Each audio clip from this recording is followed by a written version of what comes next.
Today we're going to be reading The Pardoner's Tale, Death's Murderers. The man Grab was slumped over a table at the Tavern Inn in Southwark. You may know the place. He had wetted his brain in beer, and it weighed heavy. The clanging of the church bell registered dully in his ears. "Who are they burying?" he asked. Old Harry, the landlord, who was wiping tables close by, said, "Don't you know? I wondered why you weren't at the funeral, him being a friend of yours. It's Collie the Fence. Caught it last Wednesday and gone today. Him and his wife and his 2 boys." "Caught what?" demanded Grab, grasping Harry's arm. "The Black Death, of course." Then another customer chimed in. "Aye, they do say the plague came to Combleton over yonder, and Death laid hands on every man, woman, and child and carried him off." "Where?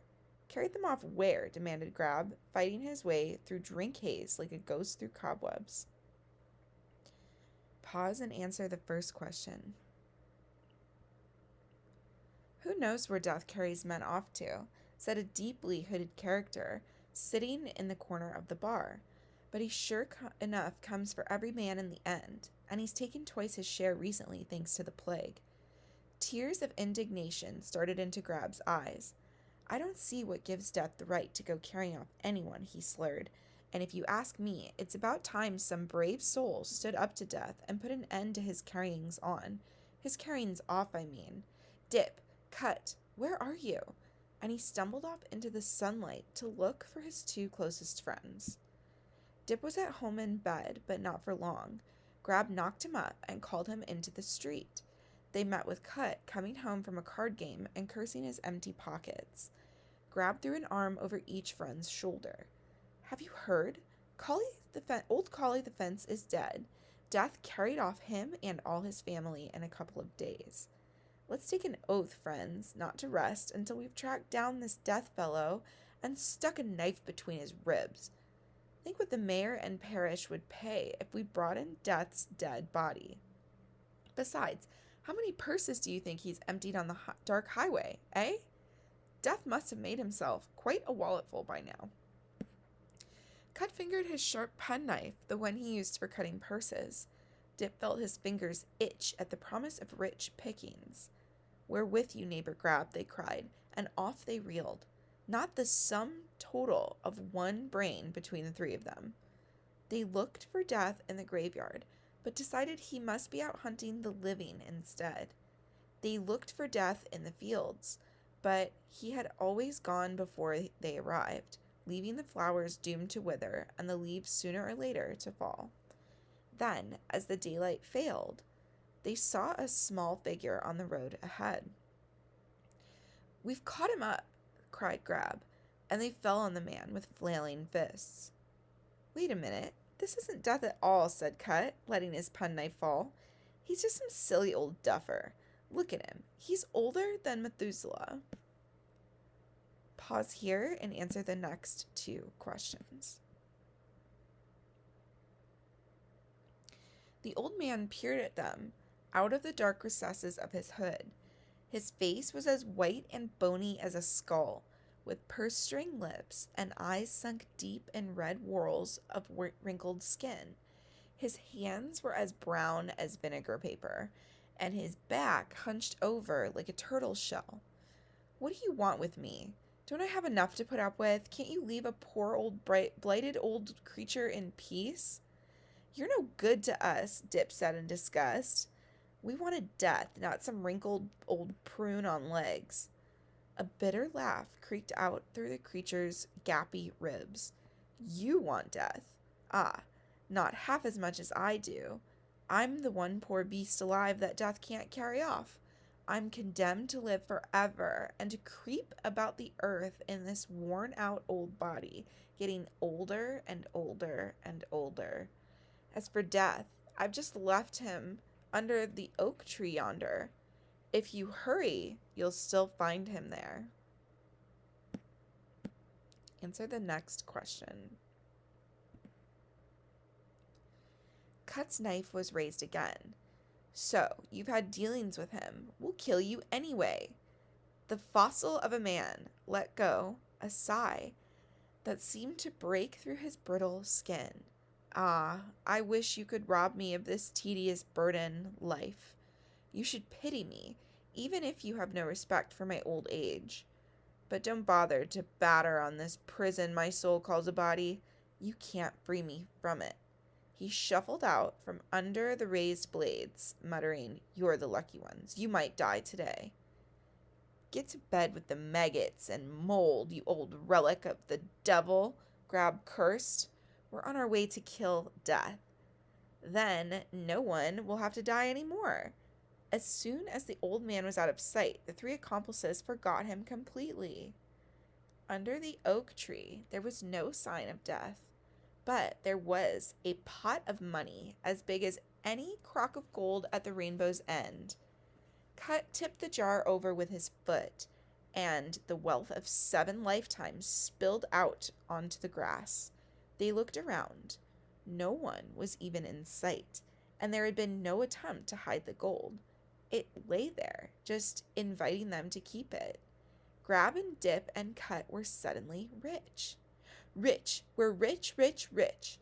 As the gold coins spilled out of the jar, so all thought of their plot to kill death dropped out of their mind. "Dip, your legs are the youngest," said Grab. "Run into town and fetch some wine. We've got to celebrate luck like this." "Why is it always me?" Dip threw a sulky look at the gold, but was given only 1 coin to buy the makings of a party. "We'll both stay and guard it. Don't you worry," Grab assured him. "Be quick, lad.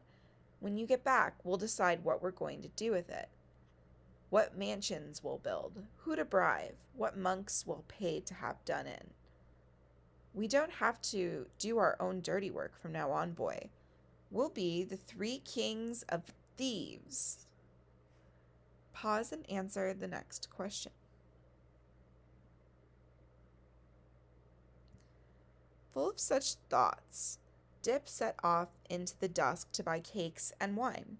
The sun was behind him, and his shadow stretched long and spidery ahead, so that he was all the time stepping into his own darkness. Grab and Cut watched him go, then sat down on either side of the pot of gold. They counted the coins. Somehow, it always came out to a different number, 848, or 916, or 772. Grab scowled. "Of course you realize we can't divide it 3 ways. "We can't?" "You take my word for it. It won't share out evenly." "It won't?" "2 ways, yes, not 3. One of us will have to take less." "Oh." Cut decided at once that since Dip was the youngest, he should take the smallest share. They both nodded to themselves and settled back to counting the gold. This time there seemed to be 999, or 783, or perhaps 870. But it did not change their opinion that Dip should have less. "Of course it won't go far between the 3 of us," Grab mused. "Not with the cost of living how it is. And you know how Dip squanders money." "No?" "He'll soon have spent all his, and he'll be asking to borrow from us." "But I can't spare any of mine," said Cut anxiously. "No more can I. There's little enough to share between 2, let alone 3. They lapsed into silence, and above them, the oak's heavy branches groaned, while the gold coins clinked between their fingers. "Supposing," said Cut, "just supposing, Dip was to meet with an accident on his way back from town. So many thieves these days," said Grab, nodding sadly. "So many ruffians and murderers." Meanwhile, Dip was watching his shadow move ahead of him on the roadway like a black plow. How big it was! How much bigger than him! When he had his share of the money, he would be a bigger man in every way. No more creeping through the crowds at fairs, cutting purses, and catching the pennies that dropped. He could walk tall and stately in fur-trimmed robes, and people would touch their forelocks and step aside. Beggars would fight for the chance to plead with him. And if he felt like it, he could drive them away with a pelting of money and see them grovel in his wake. But if he was going to start giving money away, there would be less for the true necessities, drink and women and gambling.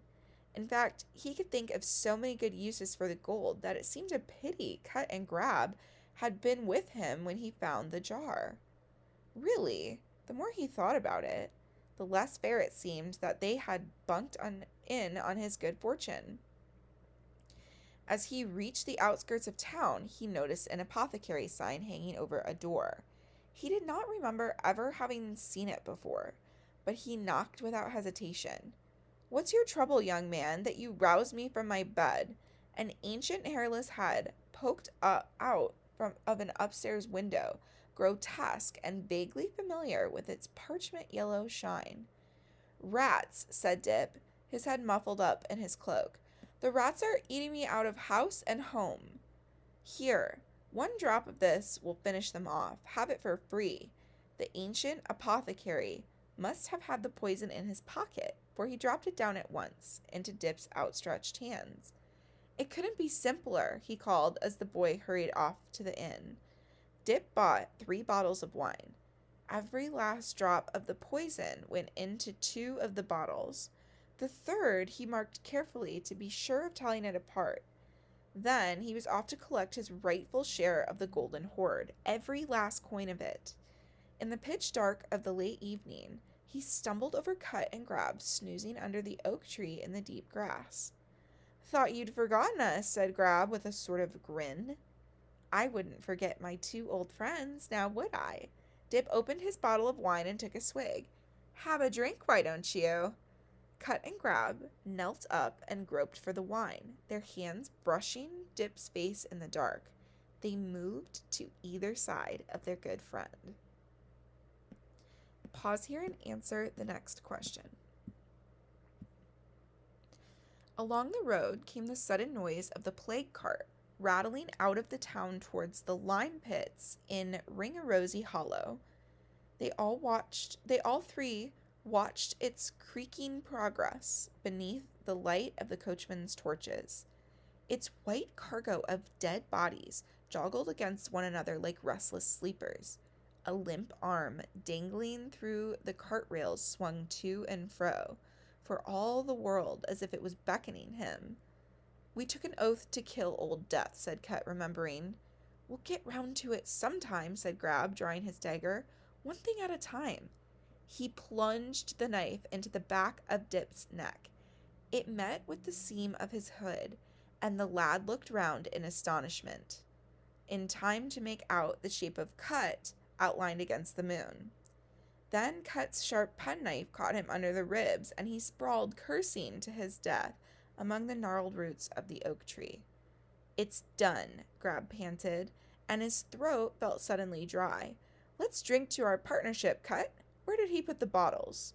By feeling along the ground, they found the 3 bottles in the long grass. The opened one had emptied itself onto the ground, but the others were intact. A bottle apiece, Cut and Grab sat with their backs to the oak tree and drank their newfound fortune. In the morning, Death came back for his pot of gold.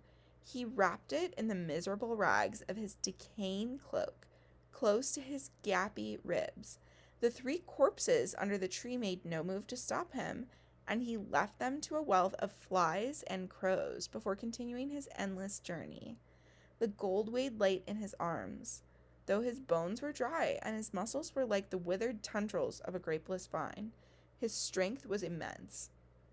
He could carry off the biggest or strongest of men, even though, like any man or beast, he could never carry off himself. Pause and answer the next question.